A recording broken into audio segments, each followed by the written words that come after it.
problema mo? Mababaliw siguro ako pag nalaman kong may babae siya. Baka mapatay ko yung kabit. Silang dalawa, actually.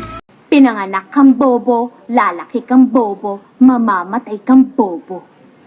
And you are so weak.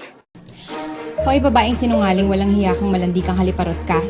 Hindi mo alam kung paano gumanti ang pusong nasaktan ng ganito. Hindi mo alam. You're hired. Baka meron dyan mag-isa lang. Walang boyfriend, walang asawa, walang kamag-anak. O, isa na lang, larga na. Oo na! Ako na! Ako na! Ako na mag-isa! Ang pera natin, hindi basta-basta mauubos. Pero ang pasensya ko, konti-konti na lang! Trust? Wow! Big word!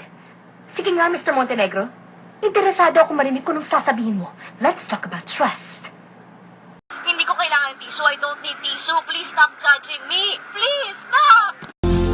Sabihin mo muna na kailangan mo ako. No. Okay, madali naman akong kausap.